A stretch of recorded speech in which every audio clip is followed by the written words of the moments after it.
오늘 우리 교시 하나님의 말씀 사무엘하 18장 9절에서 18절까지 말씀입니다. 한 절씩 교독하겠습니다. 압살롬이 다윗의 부하들과 마주치니라. 압살롬이 노새를 탔는데 그 노새가 큰 상수리 나무 번성한 가지 아래로 지날 때에 압살롬의 머리가 그 상수리 나무에 걸림에 그가 공중과 그 땅 사이에 달리고 그가 탔던 노새는 그 아래로 빠져나간지라. 한 사람이 보고 요압에게 알려 이르되 내가 보니 압살롬이 상수리 나무에 달렸더이다 하니, 요압이 그 알린 사람에게 이르되 내가 보고 어찌하여 당장에 쳐서 땅에 떨어뜨리지 아니하였느냐? 내가 내게 은 10개와 띠 하나를 주었으리라 하는지라. 그 사람이 요압에게 대답하되 내가 내 손에 은 1000개를 받는다 할지라도 나는 왕의 아들에게 손을 대지 아니하겠나이다. 우리가 들었거니와 왕이 당신과 아비새와 이때에게 명령하여 이르시기를 삼가 누구든지 젊은 압살롬을 해하지 말라 하셨나이다. 아무 일도 왕 앞에는 숨길 수 없나니 내가 만일 거역하여 그의 생명을 해하였더라면 당신도 나를 대적하였으리이다 하니, 요압이 이르되 나는 너와 같이 지체할 수 없다 하고 손에 작은 창 셋을 가지고 가서 상수리 나무 가운데에서 아직 살아있는 압살롬의 심장을 찌르니, 요압의 무기를 든 청년 10명이 압살롬을 애워싸고 쳐 죽이니라. 요압이 나팔을 불어 백성들에게 그들이 이스라엘을 추격하지 아니하고 돌아오니라. 그들이 압살롬을 옮겨다가 숲풀 가운데 큰 구멍에 그를 던지고 그 위에 매우 큰 돌무더기를 쌓으니라. 온 이스라엘 무리가 각기 장막으로 도망하니라. 압살롬이 살았을 때에 자기를 위하여 한 비석을 마련하여 세웠으니 이는 그가 자기 이름을 전할 아들이 내게 없다고 말하였음이더라. 그러므로 자기 이름을 기념하여 그 비석에 이름을 붙였으며 그 비석이 왕의 골짜기에 있고 이제까지 그것을 압살롬의 기념비라 일컫더라. 아멘. 자리에 앉으시기 바랍니다. 할렐루야. 거룩한 주일 주님 전에 나와 예배드리시는 성도님들을 주님의 이름으로 환영합니다. 우리 옆에 있는 분들과 사랑의 규제를 나누겠습니다. 인사합시다. 사랑합니다. 축복합니다. 이 시간 주 앞에 나와 예배드리시는 성도님들에게 주님의 크신 은혜가 함께 있기를 주의 이름으로 축복합니다. 우리는 주일 날 예배 시간을 통하여서 사무엘하 말씀을 살펴보고 있습니다. 다윗이 왕위에 오르고 나서 이제 밧세바를 범하며 밧세바의 남편이 되는 우리아를 죽이게 되는 이 간음과 살인이라는 큰 죄를 저지르고 그것을 덮으려 하였지만 결국 하나님께서 아시고 책망하시고 징계하십니다. 그 벌이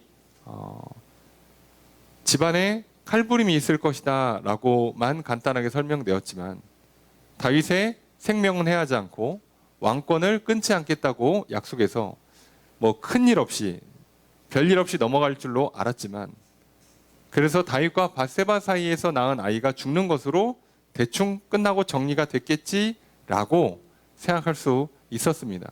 그런데 실상 그렇지 않죠. 그때부터 문제가 생각보다 많이 터집니다. 자녀들 가운데 근친상간의 문제, 보복으로 살인하는 문제, 그리고 그 가운데 반역을 일으켜 지금 다윗이 왕궁에서 쫓겨나기까지 합니다. 다윗은 그 과정에서 내가 잘못은 했지만 좀 너무합니다, 억울합니다, 하나님 과하십니다 라고 절대로 불평하거나 하나님 앞에 교만하게 서지 않고 겸손히 철저히 낮춥니다. 저항하지 않고 그저 도망치고요. 하나님이 이끄신 코스에 전혀 불평하지 않고 그 시냇가를, 그 광야를, 그 감람산을 다 오릅니다. 그러면서 철저히 눈물로 회개하고 금식합니다. 그리고 그 과정 가운데 하나님께서는 다윗으로 하여금 마하나임에 이르게 하십니다. 그곳이 하나님께서 다윗에게 이끌어 가시려고 했던 하나의 종착점이었어요. 그리고 그곳에 가서 바르실레를 만나서 먹을 것을 공급받고 쉼을 얻고 전열을 정비한 다음에 거기에서 압살롬과 그 군대와 전쟁을 치릅니다. 그리고 승리를 하죠. 놀랍게도 마하나임은 하나님의 군대라는 이름이 붙은 장소 지명입니다. 그것은 야곱이 돌아오는 길에 자기 형을 만나기 전에 그 마음이 어렵고 지치고 상했을 때 하나님께서 그를 만나주시면서 하나님께서 그에게 새 힘과 위로와 용기를 넣어주셨던, 그래서 그곳의 이름을 하나님의 군대라 하여 마하나임이라고 붙였어요. 그리고 하나님 놀랍게도 다윗을 그곳으로 이끄십니다. 그곳에 가야, 하나님의 군대가 있는 곳에 가야 승리하죠. 그리고 그곳에서 다윗은 정말로 승리합니다. 오늘 우리에게는 하나님께서 예비하신 마하나임이 있어요. 그리고 그곳에 가야만 승리합니다. 그런데 다윗은 어떻게 마하나임에 갈 수 있었을까요? 다윗이 왕궁에서 굳건히 버티고 있으면 승리하는 게 절대 아니었습니다. 그곳에 있는 좋은 그 시설에서, 성벽에서 군인들을 동원해서 승리하는 게 아니라요. 겸손히 낮아지고 억울하게 당하고 지치고 상하고 괴로움을 당할지언정 하나님이 가라는 그 코스, 시냇가, 광야, 산을 다 오르고 요단강을 건너서, 그래서 마하나임에 가야 승리합니다. 오늘 그럼에도 불구하고 압살롬은요, 정말 무혈로 예루살렘 성에 입성을 합니다. 누가 보면 압살롬이 승리하고 다윗이 패배한 것처럼 보입니다. 그렇지만 하나님께서는요, 그렇게 사람들의 지지를 다 얻고 모든 계획을 철저하게 세우고 정말 성실하기까지 한 완벽한 정치인의 모습을 다 보여준 압살롬이 정말 무혈로 예루살렘에 입성했기에 그가 왕이 되는 건 너무 당연해 보이지만 놀랍게도 압살롬은 죽고 맙니다. 오히려 정말 하나님께 혼나고 벌받고, 그럼에도 불구하고 말없이 묵묵히 자기의 잘못을 인정하고 하나님의 인도하심을 끝까지 잘 따라갔던 다윗은 마하나임에 도착하고 거기에서 승리를 하죠. 오늘 우리가 2023년의 마지막 날을 맞이합니다. 2023년은 좀 특이했던 게 첫날도 주일이고 마지막 날도 주일이에요. 이러기가 흔치 않죠. 잘 안 옵니다, 이런 날이. 그런데 올해 어떻게 시작과 끝이 주일로 시작하고 주일로 끝나는 해였어요. 여러분, 오늘 우리가 한 해의 마지막 날이고 또 마지막 주를 보내면서 한번 올 한 해를 뒤돌아보십시오. 그러면 오늘 하나님이 나를 이끄신 것을 잘 따라와서 지금 나는 마하나임에 도착했는가? 마하나임을 향해서 지금 가고 있는가? 여러분, 그렇게 하신다면 참으로 잘하셨고요. 당연히 승리할 것이요. 여러분 인생에 도약이, 대역전이 일어날 것입니다. 그런데 혹시라도 우리의 지난 1년을 뒤돌아보니 어떻게 된 게 내가 마치 압살롬처럼 사람을 모으고 머리를 쓰고 힘을 모으고 돈을 모으고 애쓰고 노력하고 성실과 재능과 여러 가지 것들을 다 총동원하여서 하나님이 원하시지 않는 하나님의 뜻에 어긋나는, 그럼에도 불구하고 나는 내가 왕위에 오르기 위해서 예루살렘을 점령하여 들어갔습니까? 그래서 지금의 모습이 마치 왕처럼 내가 하고 싶은 거 다 했던 한 해, 내가 갖고 싶은 것을 다 소유하는 한 해, 그리고 지금도 그것을 위해서 부단히 애쓰고 있는 한 해가 된다면 여러분, 올해가 가기 전에 그 왕궁에서 내려오시고 다윗처럼 마하나임으로 가십시오. 우리가 2024년을 승리하려면, 2024년은 23년보다 더 좋은 해가 되길 원하신다면 내 힘으로 왕궁에 가는 것이 아니라 마하나임에 가고 승리하여서 하나님과 함께 다시 왕궁에 올라가야 합니다. 오늘 우리는 과연 그렇게 마하나임에 도달하는 그 긴 여정을 지난 동안 살펴보면서 다윗이 얼마나 철저히 겸손히 숙였는가, 눈물로 괴로움을 당했는가, 그 억울하고 모욕을 당하고 그 무고하게 막 비난을 받아도 정말 한마디 하지 않고, 힘들고 외로워도 정말 사람을 의지하지 않고 오직 하나님만 끝까지 붙들었던 그 다윗의 여정. 기간이 뭐 사실 길어봐야 지금 뭐 몇 주도 안 되는 짧은 시간일지 몰라요. 하지만요, 우리도 인생에서 그 짧은 며칠, 몇 주, 길어야 몇 달, 몇 년도 안 되는 그 기간을 못 버텨서 그 기간에 결국은 교만하고 그 기간에 결국은 고집을 부리고 성질을 부려서 마하나임에 가지 못했다면, 그럼 결국 우리도 패배할 수밖에 없는 거죠. 이 땅에서 왕노릇하는 존귀한 인생이 되는 비결은 결국은 내 잘못이 있을 때, 문제가 터졌을 때 마하나임에 가야 합니다. 여러분, 그러니 오늘 또 하나님 말씀을 붙들고 마하나임을 향해 한 걸음 나아가시고, 그 승리한 다윗이 이제 어떻게 대역전의 발판을 이루는가 우리가 살펴보게 될 거고요. 그리고 오늘 본문은 그 마하나임에서 승리하는 다윗과 반대로 패배하는 압살롬의 모습을 보게 될 겁니다. 정말 하나님께서 얼마나 철저히 무너뜨리는가. 정말 우리의 인생이, 우리가 살면서 보는 수많은 역사가 동시대에 살아가는 수많은 사람들을 통해서 증명되고 있는 그 잘난 사람, 그 똑똑하고 머리 좋고 외모가 뛰어나고 재능이 많고 배경이 좋았던 사람들이 왜 그렇게 무너질 수밖에 없는가. 근데 우리는 또 왜 그걸 그렇게 부러워하고 살아가는가. 도대체 어디서 문제가 되는가. 우리는 그래서 그 결말을 보려고 그래요. 압살롬의 최후의 장면이 어떤가. 그리고 그 압살롬을 우리의 반면교사로 삼아서 압살롬 같이 사는 게 아니구나. 하나님은 우리의 인생을 그렇게 만들어 가시는 분이 아니구나. 하나님의 나라는 압살롬처럼 살아서 만들어지고, 하나님 주시는 그 왕권은, 존귀한 인생은 압살롬처럼 살아서 만들어지는 게 아니구나 깨닫게 되기를 소망합니다. 그래서 이제 오히려 다윗처럼 진짜 승리, 대역전의 인생. 혹시라도 올 한 해 부족함이 있으셨습니까?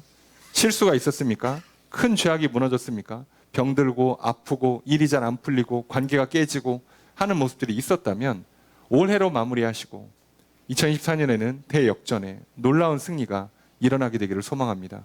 그 비결이 오늘 마하나임에 있음을, 그리고 그 마하나임에서 다윗과 압살롬이 얼마나 다른 모습을 볼 수 있는가 우리가 살펴보려 합니다. 오늘 우리 예배를 기뻐 받아주시고 은혜 베풀어 주시는 주님의 크신 은혜가 함께 있기를 주의 이름으로 축복합니다. 그럼 말씀을 좀 살펴보겠습니다. 오늘 말씀은 좀 안타깝게도 결론은 압살롬이 죽는다예요. 압살롬이 어떻게 죽음을 맞이하는가, 그 마지막이, 그 장면 하나하나가 얼마나 하나님께서 일부러 보란 듯이 압살롬을 무너뜨리고 있는가. 다윗은 하나님께서 일부러 계곡을 건너가게 하시고 광야를 지나게 하시고 감람산에 오르게 하시고 눈물로 회개하게 하시고 맨발로 걷게 하시고 굶게 하시고 외롭게 괴롭게 하셨을 때 그거를 다 받아들이고 하나님 앞에 철저하게 배우고 훈련받고 고쳤을 때 하나님이 그를 얼마나 높여주시는지, 우리는 이게 얼마나 다른 장면인가를 보게 됩니다. 그러니 기억하십시오. 하나님께서 우리와 함께 하신다면 우리가 살아가는 승리의 비결은 다윗처럼 사는 것입니다. 압살롬처럼 살아서는 절대로 승리할 수 없습니다. 그 압살롬이 어떻게 그 하나님의 승리에 의해서 반대로 패배하는가, 압살롬의 패배가 얼마나 허무하고 어이가 없는가, 우리 좀 말씀을 통해 살펴보려고 하는데요. 9절 말씀 함께 읽습니다. 시작.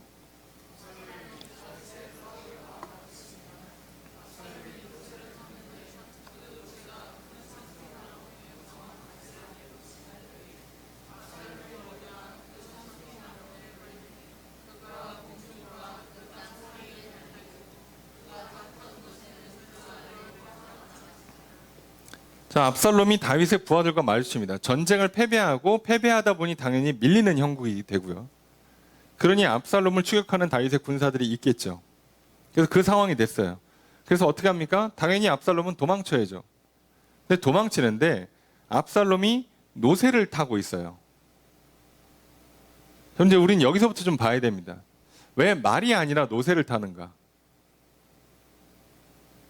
아니, 전쟁에 나간 장소가 말 타고 가야지. 원래 전쟁은 말 아닙니까? 그런데 왜 노새일까? 이유가 있겠죠. 자, 더 놀라운 건요, 이 노새는요, 우리가 알고 있는 것처럼 성경에서 잘 등장을 안 합니다. 왜 노새가 등장을 잘 안 하냐면 이유가 있어요. 노새는 아시는 분들 아시겠지만 말과 당나귀의 이종교배로 태어나는 거예요. 그러니까 이종교배로 태어나면 어떤 일이 생기죠? 그 태어난 노새는 노새의 2세가 안 나오는 거 아시죠? 이종교배는 다음 때를 못 만들어요. 유전자가 틀어졌기 때문에. 그러니까 유전자 개수가 달라요. 근데 그럼 굳이 이종교배를 왜 하냐? 각 유전자의 장점만 빼올 수가 있어요. 잘 조합이 되면. 그래서 노새는 말과 당나귀의 장점을 다 가져옵니다. 그래서 그 당시에 장거리 그 짐 싣고 이동하는 용으로 또는 그 귀족들의 이동수단, 탈 것으로 노새를 많이 썼어요. 그런데 이스라엘은 이종교배가 하나님의 율법으로 금지되어 있습니다. 이종교배 못하게 되어 있어요. 다른 종끼리는 교합을 못하게 되어 있습니다. 하나님은요, 우리가 성경에서 기본 원리를 기억하시되 하나님의 나라의 기본 원리는 어렵게 볼 것 없이 생명에 있다고만 생각하시면 쉬워요. 사람이 살리고 자녀를 낳고 그 가정이 번성하게 되는 게 기본적으로 무조건 하나님 뜻이에요. 그래서 오늘날 이유를 불문하고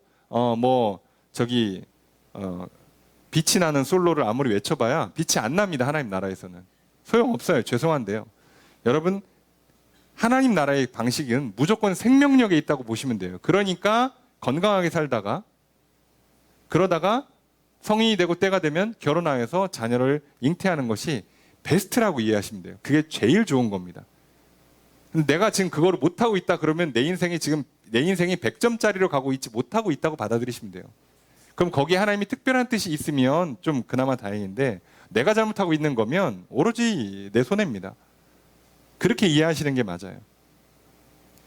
하나님은 기본적으로 생육 번성 충만해 있어요. 그러니까 이종교배를 하면 이게 깨져요. 그런데도 불구하고 이종교배를 합니다. 왜요? 그 각 장점을 가진 두 말과 당나귀의 장점을 가진 것을 만들고 싶으니까 사람들은. 그러니까 이스라엘에서는 노새가 없어요. 그럼 이거 어떻게 해야 됩니까? 수입해야죠. 수입합니다. 그러니 없는 거 수입해서 쓰려니 얼마나 비싸겠어요? 그러니까 일반 사람들은 뭐 하고 싶어도 원래 해도 안 되지만 수입도 안 되는 거지만 이종교배 당연히 안 됩니다. 수입해도 안 됩니다. 그런데 그걸 굳이 하겠다고 그러면 평범한 사람들은 못 해요. 귀족들, 왕족들만 할 수 있는 겁니다. 비싸고. 그리고 또 함부로 하면 또 혼나고 그러니까. 이중잣대인 거죠. 왕족들, 귀족들은 자기들은 하면서 백성들은 못하게 또 막는 거죠. 자, 그래서 이렇게 합니다. 그러다 보니까 그 당시에 노새는요, 이스라엘뿐만 아니라 그 지역에 있는 여러 나라들 사이에서 다 귀족의 상징이에요. 왕족의 상징이 돼버렸어요. 원래 비싸요. 그리고 당연히 새끼를 못 낳는 애니까 교배에서 한 세대밖에 안 나오잖아요. 그러니까 어쨌든 손해잖아. 그러니까 이래저래 비싸요, 이거는. 그래서 이것은 장점은 많지만 비싸기 때문에 그래서 주변 나라들도 왕족, 귀족들만 사용하는 이동 수단이었습니다. 그런데 압살롬이 이걸 타고 다녀요. 왜 탔겠습니까? 설마 말이 없어서 탄 게 아니겠죠? 당연히 내가 왕이로소이다라고 자기를 드러내기 위해서 왕의 상징처럼 타는 거예요. 그럼 오늘날 우리도 말씀드렸잖아요. 내가 아무리 돈 많이 벌어도요, 저기 어디 중고차 경차 타고 다니면 사람들이 부자인 줄 몰라요. 내가 명품으로 입고 머리부터 발끝까지 명품으로 치장을 하고 외제차 고급 외제차를 수입차를 타서 몇 억짜리를 타야 사람들이 저 사람이 좀 부자구나, 저 사람이 저기 사장님, 회장님인가 보다라고 드러내는 거죠. 그러니까 반대로 얘기하면 내가 그런 명함을 드러내려면 우리는 좋든 싫든 좋은 차를 타고 다녀야 돼요. 내가 그래서 사업을 해야 된다, 비즈니스를 해야 된다, 좋든 싫든 차를 좀 어느 정도 보여주는 면에서 좋은 걸 타야 되는 거예요. 현실에서는. 그러면 압살롬은 당연히 노새를 왜 탔겠어요? 좋은 이동수단이어서가 아니라 내가 왕입니다를 드러내기 위해서 탔어요. 그래서 그러려고 전쟁터까지 노새를 끌고 나간 거예요. 당연히 노새는 장점이 많습니다. 말이 원래 덩치가 크죠? 말은 사람보다 훨씬 더 덩치가 크잖아요. 크고 체력도 좋아요. 빠릅니다. 당연히. 힘도 세고요. 게다가 용감하죠. 예, 화살을 무서워하지 않습니다. 얘는 뭐 이게 겁이 없는 건지 아니 개념이 아예 없는 건지 그런 거 신경 안 쓰는 특성을 갖고 있어요. 그러니까 너무 좋죠. 말이 다 좋은데 말이 단점이 하나 있어요. 말이 생각보다 예민합니다. 그래서 조금만 뭐가 안 맞으면 애가 저기 이렇게 승질 부리고 뛰쳐나가고.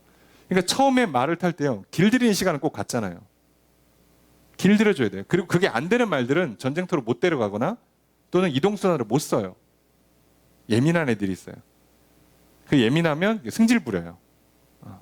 자, 이런 말의 단점이 있어요. 당나귀는요. 머리가 좋습니다. 그리고 지구력이 좋아요. 오랫동안 꾸준히 걸어갈 수 있는 지구력이 있습니다. 근데 얘도 단점이 하나 있어요.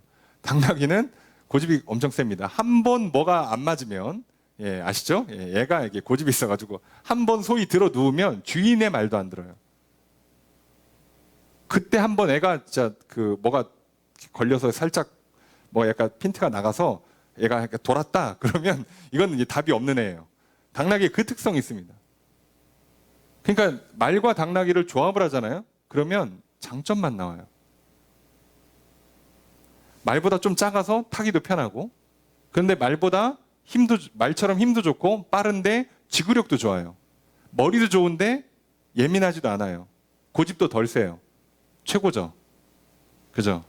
근데 이거 뭐라고요? 하나님이 하지 말라는 거예요. 이해되십니까? 다 좋은데 뭐라고요? 하나님이 하지 말라고. 다 좋은데 심지어 이거 하면 사람들이 뭔 줄 알아요?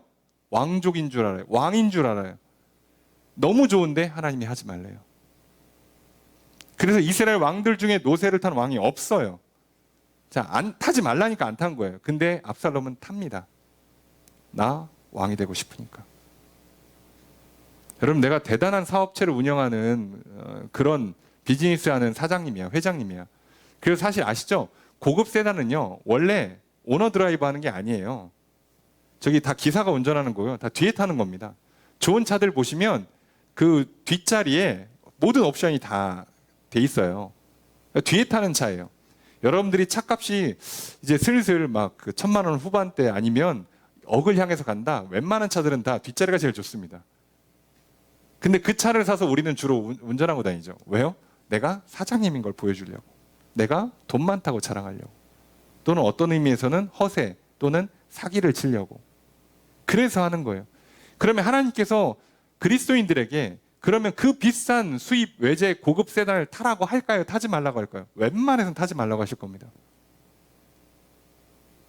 아시겠습니까? 내가 어마어마한 사업체를 운영한다? 저기 제네시스 타세요. 그러면 됩니다. 국산도 좋은 차 많습니다. 굳이 왜 탈까요? 내가 그 차를 굳이 왜 타야 할까요? 내가 기사를 둬야 되는 수준의 레벨이 아니라면 그런 차를 탈 이유가 전혀 없습니다. 근데 왜 탄다고요? 오로지 나 사장이요. 나 왕이요. 나 성공한 인생이요. 나 돈 많아요라고 자랑하려고요. 압살롬은 그렇게 살았습니다. 그래서 노새를 탔어요. 그 노새 끌고 전쟁터까지 간 겁니다.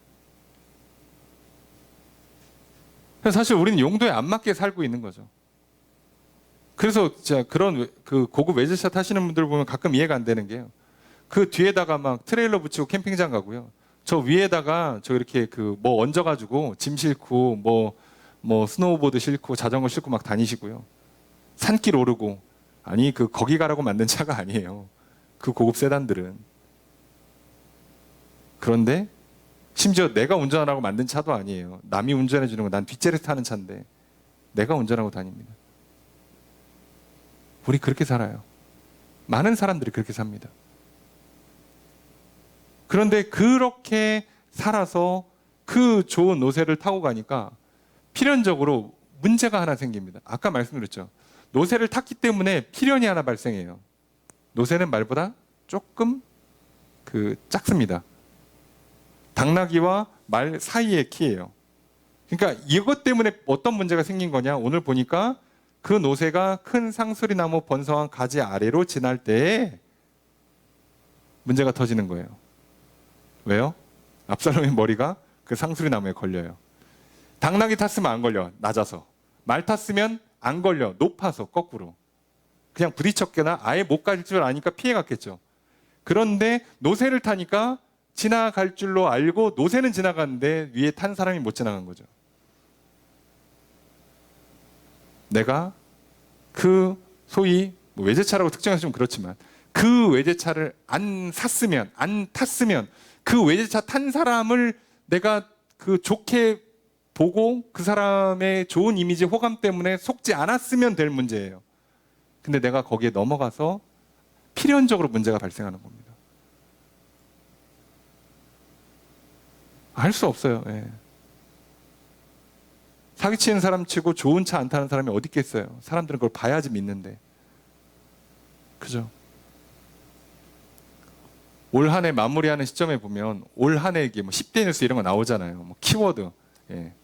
여러분 우리 올 한 해 대한민국 키워드 중에 그렇게 유명한 분 하나 계세요. 전 땡땡이라고 사기치신 분 하나 걸리는데 그분 아시죠? 그분이 사기치려고 어떻게 해요? 선물을 벤틀리라고 엄청 뭐 3대 고급 세단이라고 불리는 그거를 선물해 줬어요. 그렇게까지 했습니다. 그게 우리나라 뭐 검색어 3위에 올랐다나 뭐 올 한 해 그 정도로 이슈가 됐었죠. 그것만은 안 봤으면 넘어가잖아요. 그냥 사람을 봤으면 되는데 차를 봐가지고 사람을 봐야 되는데 그 영혼을 봐야 되는데 연봉을 봐가지고 그 사람의 영혼을 봐야 되는데 그냥 외모를 보고 키를 보고 집안을 보니까 필연적으로 문제가 생기는 거예요. 그런데 놀라운 건 당연히 압살롬은 그걸 모르죠. 왜요? 노새를 타야 남들이 왕인 줄 알아보니까. 내가 왕임을 드러내기 위해서는 또 필연적으로 노새를 타야 되니까. 그래서 안타깝지만 하나님께서는요, 말 그대로 뿌린 대로 거두게 하시는 거예요. 그 다음에 두 번째 문제가 뭐냐? 자, 머리가 상수리 나무에 걸려요. 자, 머리가 상수리 나무에 걸리는데, 자, 여러분들이 교회를 좀 다니신 분들은 우리가 오늘날 읽고 있는 보통 성경은 개역 개정판이라고 되어 있습니다.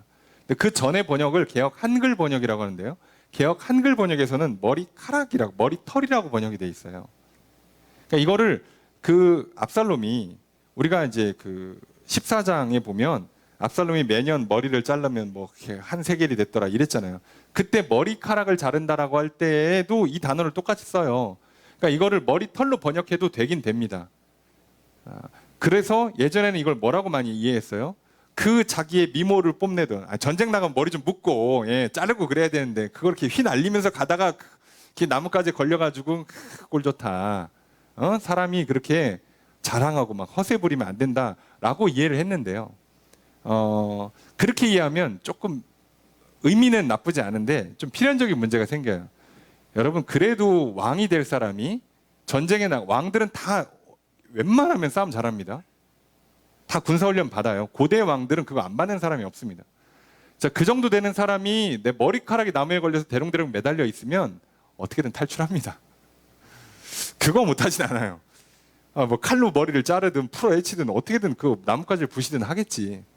그러니까 머리카락이 엉켜서 내가 매달려 있는 상황이면 웬만하면 탈출할 가능성이 높아요. 그리고 머리카락이 걸려 사람이 매달려 있으면 머리가 끊어지든 두피가 뭐 찢어지든 뭐 반자동으로 탈출이 될 가능성도 높아요. 그리고 그렇게 해서 대롱대롱 매달려서 오랜 시간 동안 있지도 못합니다. 그래서 이거는 어차피 번역이 좀 안 맞아요. 그래서 오늘날 개역 개정과 대부분의 영어 성경 번역들은 그냥 머리를 번역합니다. 그러니까 무슨 문제라고요? 나뭇가지에 뭐가 걸린 거예요? 우리를 치면은 목이 걸린 거예요. 목이 걸려서 매달리는 상황이 연출돼요. 여러분이 한번 생각해 보세요. 도망치기 위해서 막 빠르게 달리다가 예상치 못한 나뭇가지에 목이 턱 걸려갖고 매달려 있어요. 나는 지금 대롱대롱 매달려 있습니다. 여러분 그 정도 속도로 부딪혀서 내가 나무에 매달려 있으면 어떻게 될 것 같습니까? 직사 안 했으면 직사 안 된 걸로 나오잖아요. 100% 기절입니다. 이거. 맨정신은 못 있어요. 사실상 이쯤 되면요. 사실 숨만 붙어 있는 거지 몸 어딘가 하반신 아마 다 마비됐을 가능성도 많고요. 사실은 죽은 거예요. 이 정도 됐으면. 그랬다고 보는 거예요. 솔직히 말하면. 그래 여러분 생각해 보세요. 참 기절하거나 거의 죽기 일부 직전 상태로 그냥 매달려만 있는 모습이 만들어지고 있는 거예요. 아니 내가 전쟁하려고 얼마나 준비를 많이 했어요. 몇 년 동안 왕이 되려고 그 4년 넘는 시간 동안 그 사람들 마음을 다 얻고 가장 머리 좋다는 사람한테 전략을 구하고 군대를 다 모으고 그래서 지금 전쟁을 나가는데 나뭇가지 하나를 예측을 못했어요. 내 퇴로에 그런 나무가 있고 그 나뭇가지 내가 걸릴 수 있다는 걸 예측을 못했다고. 그 똑똑한 사람이, 그 철저한 사람이, 그 신중한 사람이 그거 하나 예측을 못해서 정말 이게 뭐지 싶은데 그거에 무너진다니까요. 여러분 우리가 선거철을 맞이하잖아요. 벌써 이제 막 시끄럽죠. 예. 내년 봄 되면 볼만할 거예요. 그런데요, 한번 생각해 보세요. 그 과거에 그 했던 그 말 한마디 잘못이 책 한 번 잘못 써가지고 이게 문제가 되죠. 그래서 막 사퇴하고 그래서 막 사과하고 난리가 나죠.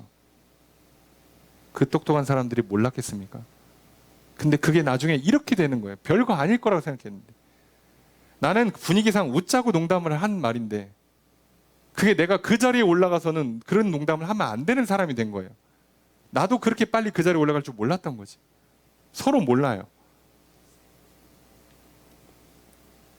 여러분 오늘 우리가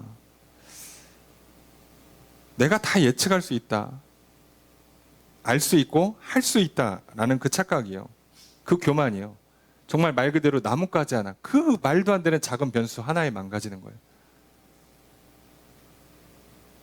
오늘날 기상이변 보세요. 연말에 휴가 가셨던 분들, 지금 그래도 우리는 비가 와서 정말 천만다행이지. 지금 뭐 수도권에 계시는 분들, 그래서 수도권에 계시는 분들 주로 해 뜨는 거 보려고 어디로 가요? 동해로 가죠. 네. 해 지는 거 보려고 인천이나 서해안으로 가죠. 지금 이쪽은 서울은, 수도권은 역대 최다 폭설입니다. 어제 10cm 넘게 왔고 그리고 그친 줄 알았는데 밤에 또 왔죠. 근데 그게 어디라고? 수도권이랑 강원도 동해안 쪽이에요. 금요일 날 저녁부터 아싸 좋다 할렐루야 그러고 연휴다, 그래서 가서 쉬고 즐기다가 해 뜨는 것도 보면서 한 해를 막 멋지게 마무리하고 희망찬 새해를 맞이하자라고 했는데 잘못하면요 정말 사고 나거나 크게 다칠 수 있어요. 고생만 하고 먹는 거 자는 거 어마어마하게 불편하고요. 나는 즐거운 여행 될 줄 알았는데 뭐 태풍 와보세요. 비행기 결항돼 보세요. 큰일 납니다. 우리가요. 이 시대에도 그거 하나 못 맞춰요. 예측하기가 쉽지 않습니다. 변수 하나만 터지면 우리 인생 무너지는 거 어떻게 보면 정말 허무하리만큼 무너져요. 그런데 내가 아니까, 할 수 있으니까 해보겠다고, 왕이 돼보겠다고. 다윗이 그걸 인정한 거예요. 내가 한순간 실수하면 이렇게 왕권이 다 무너지는데 내가 그동안 하나님께 묻지 않았구나, 하나님의 뜻을 따르지 않았구나. 한쪽은 눈물로 기도하고 있어요. 그래서 하나님 살려주는데 끝까지 하나님 성은, 압살롬은 애시당초 기도한 적도 없고 예배 드린 적도 없고 말씀을 들어본 적도 없는 사람이에요. 태생부터 지금까지 오로지 자기 생각에, 자기 힘과 자기 지혜와 자기 능력으로, 인맥과 배경으로 살아왔던 사람이에요. 그래서 정말 말 그대로 완벽한 인생, 승승장구하는 인생. 내 마음에 안 드는 사람이 있으면 이렇게 저렇게 다 죽여버리고 어떻게든 사람을 모아서 그 일을 해냈던 성공한 인생처럼 보였는데 나뭇가지 하나에 죽어요. 한 방에 갑니다. 오늘 우리가 하나님 나라가 어떻게 만들어진지를 보십시오. 하나님이 결정하시는 겁니다. 물론 그 당시에는 나라의 왕이 한 명밖에 없지만 오늘 우리들의 삶에는요 하나님이 각자 다 왕 노릇하는 인생을 살게 하신단 말이에요. 그러니 더 문제될 것도 없죠. 오늘 우리들은 하나님처럼, 하나님께서 다 나를 다윗처럼 택하시고 부르시고 기름 부으시고 왕 노릇하는 존귀한 인생을 만들어주세요. 그냥 그분만 믿고 따라가면 돼요. 그 길이 좀 험할 수 있어. 내가 원하지 않는 코스일 수 있어요. 괜찮아요. 내가 원하는 대로 가면 될까요? 내가 이런 학교를 가고 이런 대학을 나오고 이런 걸 전공하고 이런 일을 하면 그게 진짜 될까요? 나는 이런 사람이야 라고 하고 있는 그 나의 정체성이 맞는 겁니까? 이건 나의 일이야, 나의 운명이야, 나의 사명이야 라고 하는 거 진짜 맞아요? 왜 한 번만 하나님께 물어보면 될 거를, 한 번만 더 확인해 보면 될 걸. 그 당시에 제사장도 있고 선지자도 있는데 오늘날 성경도 있고 목사도 있고 얼마나 여러 가지 좋은 검증할 수 있는 많은 장치들이 있는데 왜 안 하냐고요. 그리고 다 뭐라고요? 나는 이런 사람이야. 나는 이런 사람이 될 거야. 될 수 있어. 되고 싶어. 난 이거 할 거야. 이거 소유할 거야. 이거 먹고 마시고 누릴 거야. 라고 하는 것이 진짜 맞습니까? 되긴 되는 겁니까? 오늘 우리가 압살롬을 통해서 기억했으면 좋겠어요. 그 완벽한 진짜 말 그대로 머리가 되려 했던 사람이 그 머리가 걸려요. 완벽한 계획이 나뭇가지 하나에 걸려요. 그게 오늘 압살롬의 모습이죠. 그런데요, 여기서 끝이 아니라요. 그렇게 해서 대롱대롱 걸려 있잖아요. 대롱대롱 걸려 있어요. 고개를 들고 살았던 인생은 나뭇가지에 걸려서 대롱대롱 걸려 있고, 고개를 숙이고 눈물로 회개했던 다윗은 지금 하나님께서 점점 고개를 들게 하고 계시잖아요. 이 엄청난 차이가 발생하고 있는 거죠. 그런데 아까 봤던 우리 이 노새가 어떻게 돼요? 나무에 걸려서 그가 공중과 땅 사이에 딱 매달려 있어요. 그러면 이걸 빨리 빠져나오려면 노새가 뭐 해주고 있어야 됩니까? 여기서 버티고 있어야죠. 그래야 막 기절했다가 좀 아파서 막 숨 못 쉬어서 캑캑거리다가 이제 정신 차릴 때 어떻게 해요? 이제 막 뭐 노새를 밟든 뭐 어떻게 하든 해서 탈출해야 될 거 아니냐고. 근데 뭐라고 써 있습니까? 그가 탔던 노새는 그 아래로 빠져나간지라. 나의 왕의 상징, 나를 왕으로서 사람들한테 보여줄 수 있는 가장 좋았던 무기, 그리고 지금 마지막 내 이 위기에서 나를 도와줘야 되는 그 마지막 나의 구원의 손길이 빠져나갑니다.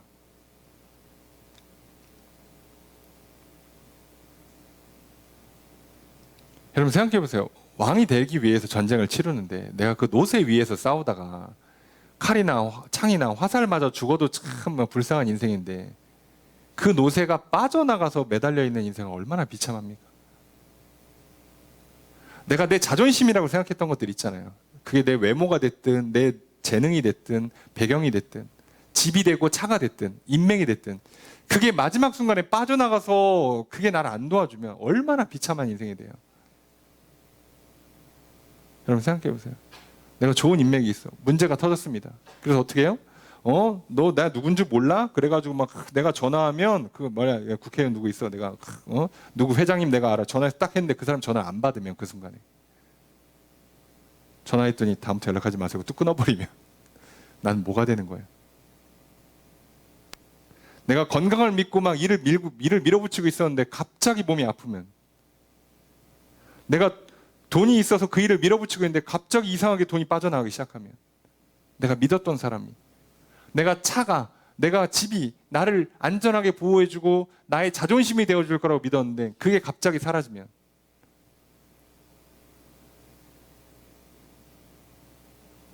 여러분 생각해 보세요. 전쟁이 나고 나라가 위청거리면요, 돈은 종이가 돼요. 지진이 나면 내 집과 건물은요 돌무더기가 돼요. 차 고장나고 어디 자연재해 있어가지고 우방내려서 다 때려 부시거나, 누가 그냥 큰 차가 와서 이유 없이 그냥 받고 도망가요. 누군지도 못 찾아. 그러면 그냥 걔 쇳덩어리밖에 안 돼요. 그게 나의 자존심이었습니까? 그게 나를 안전하게 보호해 줍니까? 내 명예가 되고 존귀가 됩니까? 안 돼요. 그마저도 하나님이 지켜줘야 내가 쓸 수 있는 거지.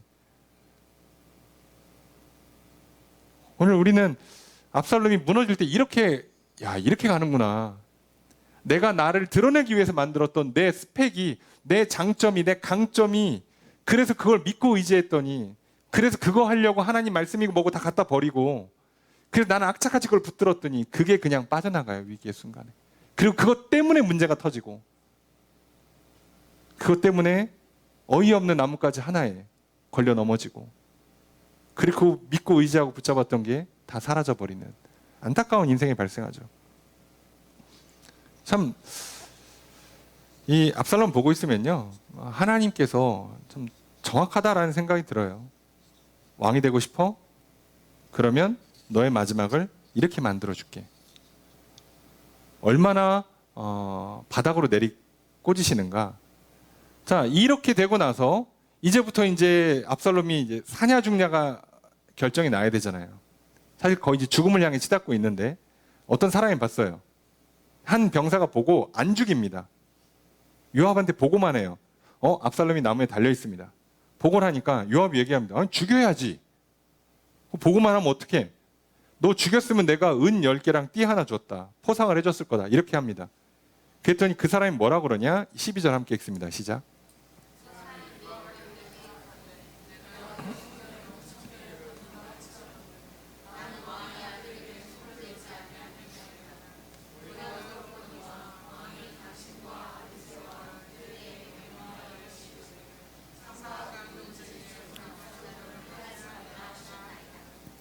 이 사람은요, 그걸 보고 안 죽인 이유가 왕이 압살롬을 죽이지 말라고 얘기를 했잖아요. 사실 다윗이 말이 안 되는 말이에요.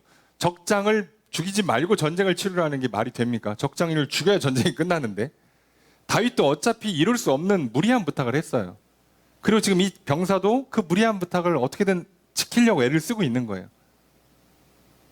그랬더니 요압이 아니나 다를까 죽여라고 하는 겁니다. 요압은 자기 권력의 걸림돌이 되면 무조건 다 죽여요. 예. 그럼 나중에 보면 알겠지만 요압은 압살롬을 지지했던 게 아니고요. 사실은 다윗한테 잘 보이려고 압살롬을 중재를 해준 적이 있잖아요. 그랬던 거고 실제로는 나중에 왕위 계승에서 누구 편으로 가냐? 아도나이라는 왕자 편을 씁니다. 그거랑 아도나이랑 솔로몬이랑 경쟁할 때 아도나이 편에 쓰는 바람에 이제 줄 잘못 써서 망하는데요. 근데 뭐 그건 그거고. 그냥 요압 입장에서 압살롬 이제 하등에 자기랑 반대편에 있고 빨리 죽여서 차라리 다윗한테 공을 세우고 내 자리를 굳건히 하는 게 더 좋은 사람이에요. 자, 그랬는데 그래서 이 병사는요 왕의 말을 들어요. 왕의 말을 듣습니다. 그러면서 뭐라고 얘기하냐? 아무 일도 왕 앞에는 숨길 수 없습니다. 결국은 걸립니다예요. 여러분 이거 굉장히 중요한 표현이죠. 여러분 이게 다윗 왕 아니라 우리의 왕 대신 하나님 앞에서도 똑같습니다. 여러분 하나님 앞에 우리가 숨길 수 있겠습니까? 결국 걸립니다. 결국 내가 한 모든 일들에 대해서 다 결과물이 나올 거예요. 어떻게 잘 되겠지.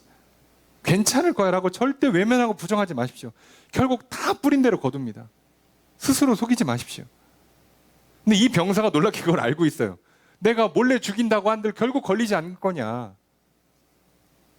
근데 만약에 그래서 내가 했다 치자. 그래서 죽였다 치자. 그러면 당신도 나를 대적했다. 내가 딱 보아하니까 내가 압살롬 죽이고 오면 당신은 뭐라고 할 거냐. 너 왜 압살롬 죽였어? 나를 죽이고 당신이 공을 차지할 거 아니냐. 지금 그 얘기 아니에요. 지혜로운 사람이죠. 왜요? 지금 이 상황에서 누구 말을 들어야 돼요? 다윗의 말을 들어야 돼요. 요압의 말을 듣는 게 아닙니다. 여러분 생각해 보세요. 서열이 있다고 치자고. 회사에 사장님이 있고 부장님이 있고 내가 말단 사원인데 그럼 내가 누구 말 들어야 돼요? 사장님 말 들어야지. 부장님 말 들었어. 근데 뭔가 일이 잘 됐잖아. 그럼 어떻게 돼요? 부장님이 공로를 다 채갑니다. 사장님한테. 제가 애들 시켜서 일 잘했습니다. 이러고요. 일 잘못되잖아요. 어떻게 하는지 아시죠? 제가 잘못해서 그런 겁니다. 사장님 저는 잘못이 없습니다. 100% 그렇게 한다고. 사회생활 해보신 분들 아시죠? 안타깝지만 우리 현실이 그렇죠. 그러니까 차라리 처음부터 내가 누구 말을 들었어야 돼요? 사장님 말 들었어야 된다고. 잘 모르고 헷갈리세요? 사장님한테 물어보시라고. 차라리 미움받아도 부장한테 미움받는 게 낫지. 사장한테 미움받으면 잘려요. 부장한테 미움받으면 회사 생활이 피곤한 거지만 사장한테 미움받으면 잘린다고. 바보입니까? 내가 지금 누구한테 잘해야 되는지 그걸 몰라요? 그러면 이스라엘에서 왕이 되려면 누구한테 잘해야 되냐고. 압살롬이 이걸 몰랐다고요. 병사도 알고 있는 걸. 다윗도 알고 있었어요. 근데 압살롬 몰랐죠. 여러분 오늘 내 인생 성공하려면 누구한테 잘 보여야 될까요? 돈 많은 부모한테? 나를 이끌어주는 뭐 교수님, 선생님, 스승님한테? 똑똑한 뭐 동료, 친구들, 내 인생을 배우자나 자녀한테? 아니요. 결국 한 달에 걸쳐 또 올라가야 돼요. 결국은 결정권자는 하나님이시잖아요. 나의 생사화복을 하나님이 결정하시잖아요. 여러분 우리가 이걸 믿는다면 그분한테 물어보시고 그분의 뜻에 따르시라고요. 이 병사 이래서 살았습니다. 만약 여기서 죽였으면 진짜 죽었을 거예요. 여러분 왜 하나님 말씀이 있는데 하나님께 물어볼 수가 있는데 왜 여러분의 생각을 들으시냐고, 여러분의 마음의 소리를 왜 들으시냐고. 그 여러분이 책임지셔야 돼요. 자신 있습니까? 압살롬처럼 왕족으로 태어나서 왕위 계설 수위를 내가 사람 죽여가면서까지 내가 1번으로 만들어 놓고, 그리고 내가 철저하게 준비해서 사람들한테 다 지지를 받고, 뛰어난 전략가 세우고 군대 다 모아서 싸우는 압살롬이 졌잖아요. 지금 하나님 허락 안 하면 도대체 어느 정도 해야지 왕이 되냐고. 압살롬보다 더 왕을 위해서 더 어떻게 준비할 수 있겠어요. 그런데도 나뭇가지 하나에 죽는다니까요. 그러면 우리가 알아야 될 거 아니야. 이스라엘에서 왕이 되는 건 하나님의 결정에 있구나. 내가 인생을 살아간 동안에 왕 노릇하는 존귀한 인생이 되느냐 못 되느냐는 하나님께 달려있구나. 그럼 하나님 말씀을 들어야 될 거 아니냐고. 그게 육신의 부모든 학교의 스승이든 뭐 인생의 선배든 회사의 사장님이든 그 사람 매일 들어봐야 또 하나님께 또 물어봐야 되잖아요. 처음부터 하나님 말씀 들어야지. 왜 인생을 어렵게 갑니까? 왜 이렇게 어렵게 사시냐고. 아니 목사한테 물어봐도 목사도 다시 한번 물어봐야 되는 판에 그러면 어떻게 그렇게 여러분들을 건너뛰시냐고. 그거를 그렇게 자신 있으세요? 이게 업인 사람도 힘들어서 맨날 무릎 꿇고 기도하고 맨날 성경 보고 공부하는데 쉽지 않은데, 여러분 간단한 문제가 아니잖아요. 이게 기본 지혜예요. 승리의 비결입니다. 여러분 하나님 앞에 숨길 수 없습니다. 살고 싶으시면 하나님 말씀 들으세요. 회복하고 싶으십니까? 대역전의 인생을 살기를 원하세요? 성공한 인생 되고 싶으십니까? 하나님 말씀을 들으세요. 이병사 살았습니다. 요압은 어떡하죠? 자기 손으로 죽입니다.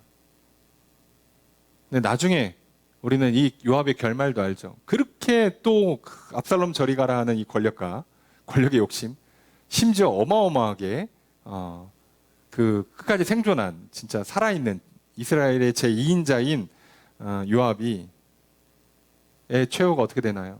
다윗이 죽음을 맞이하고 솔로몬에게 유언을 합니다. 요압은 처리해. 그래서 결국은 어떻게 되는 거예요? 사실상 요압은 다윗 손에 죽는 겁니다. 왜요? 요압이요? 여러 번 다윗 말을 안 듣습니다. 그리고 나중에는요, 통제가 안 됩니다. 여러분 속지 마세요. 결국 살고 싶으시면 하나님 말씀을 듣는 거예요.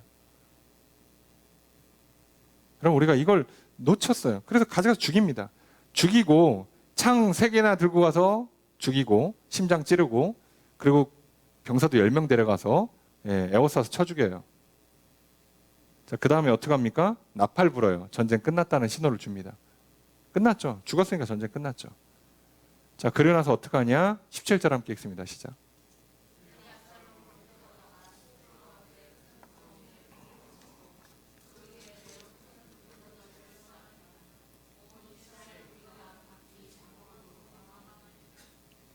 압살롬이 죽죠. 그래서 어떻게 합니까? 그냥 구덩이가 있었어요. 언제 무덤 만들어줘. 구덩이가 있는데 구덩이에 던집니다. 그리고 그 위에다 어떻게 해요? 돌을 엄청 쌓아서 돌무더기를 만들어요. 길가에 돌무더기가 무덤이 되면 이스라엘에서는 저주받은 인생의 상징입니다. 이게 표예요, 표. 왕들은 그래서 원래 그래도 마지막 명예, 마지막 영예는 제대로 묘지에 안장해 주는 거예요. 압살롬은 그마저도 못했습니다. 왕이 되고 싶었는데 왕가의 무덤에도 못 들어가요. 전사했기 때문에 그 자리에서 그냥 골짜기 구덩이에다 던지고 그냥 돌로 쌓아 올립니다. 돌 무더기를 쌓아요. 근데 돌 무더기를 쌓은 것만으로도 참 어떻게 보면 비참한 인생이 되고 저주의 인생이 되는데, 더 심각한 게 이겁니다. 18절 함께 읽습니다. 시작.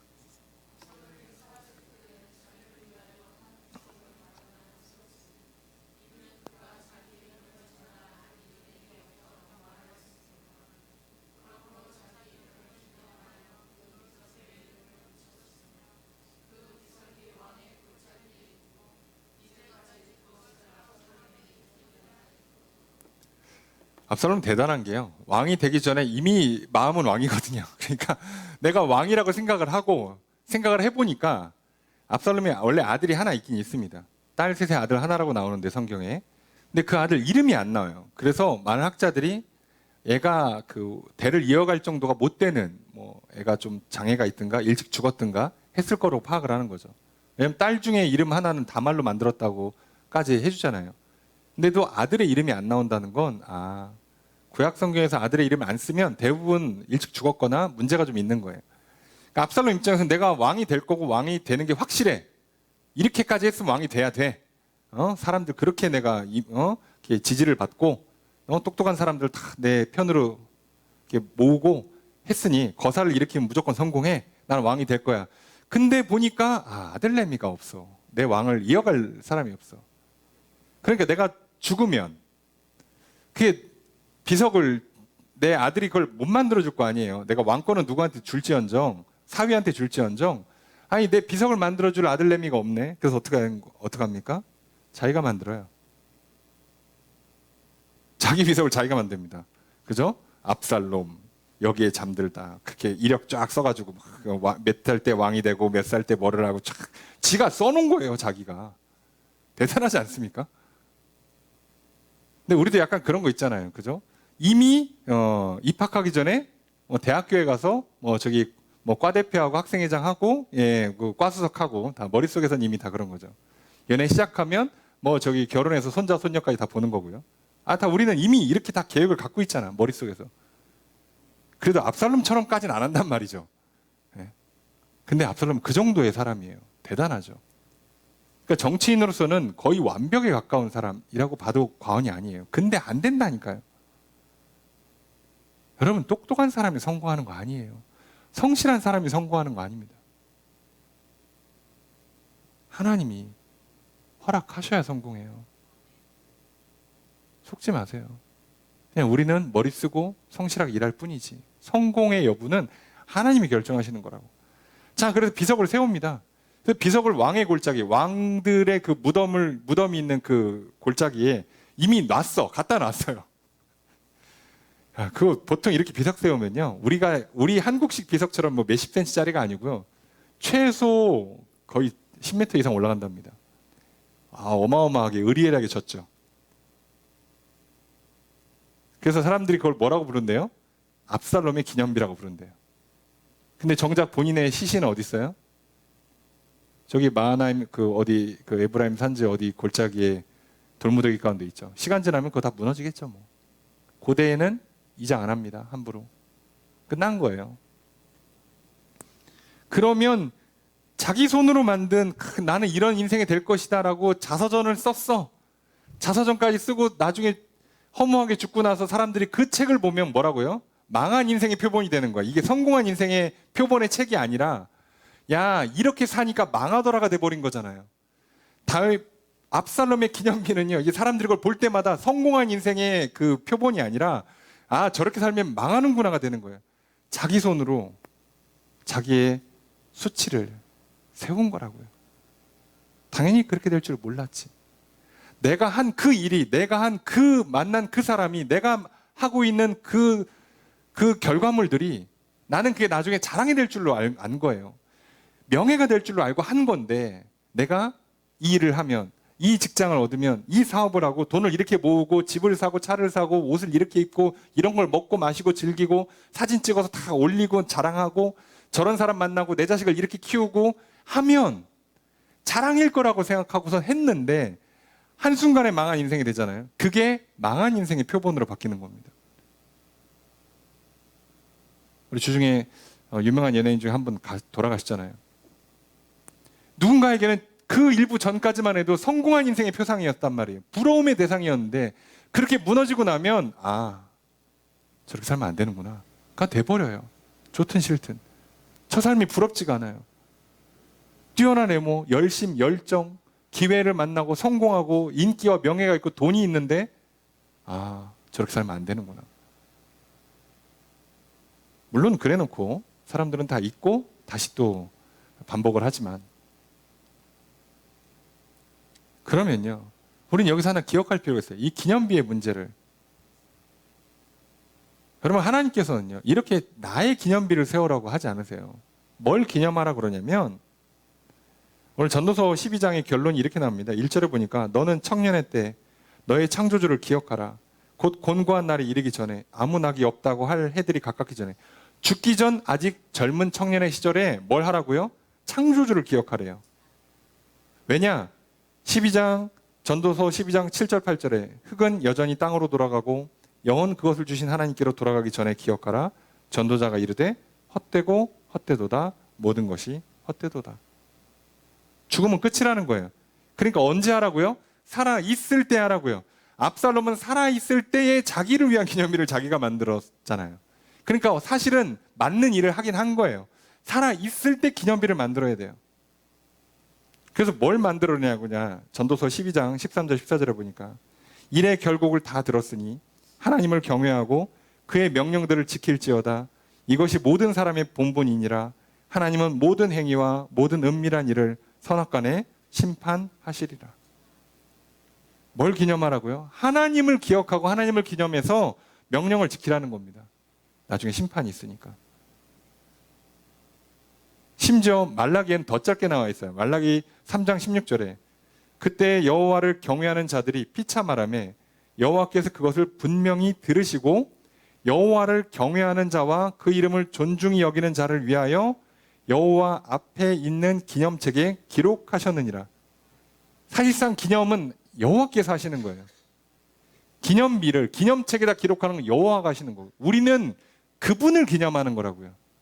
내가 나를 자랑하기 위해서 자서전 쓰는 인생, 비석 세우는 인생이 되는 게 아니라 하나님께 기억되는 인생이 돼야 돼요. 그분이 기억해 주는 거고 나는 그분을 기억하며 살아가는 겁니다. 스스로 기념하는 인생이 불쌍해요. 여러분 자꾸 압살롬처럼 살면 나중에 혼자 됩니다. 안 그래도 외롭잖아요. 고독하고 쓸쓸한 인생. 그러니까 혼자 되려 하지 마시고 나중에 압살롬처럼 저렇게 잊혀지는 인생이 되지 마시고 하나님께 기억되는 인생 그리고 사랑하는 사람들에게 기억이 되는 인생 되시길 주님 축복합니다. 예수님도요. 기념하라고 하세요. 누가복음 22장 19절에 또 떡을 가져 감사기도 하시고 떼어 그들에게 주시며 이르시되 이것은 너희를 위하여 주는 내 몸이라 너희가 이것을 행하여 나를 기념하라 하시고 성경은요. 하나님을 기억하고 예수님을 기억하랍니다. 너 남들이 기억해달라고 이렇게 의리의리한 비석 만드는 인생 되는 거 아니라는 거예요. 너가 하나님을 기억할 때 하나님도 널 기억해주고 그러니 너와 하나님 사이에 그리고 하나님의 사람들과 함께 서로 기억하며 살아갈 때 그게 성공한 인생이라는 거예요. 그런데요.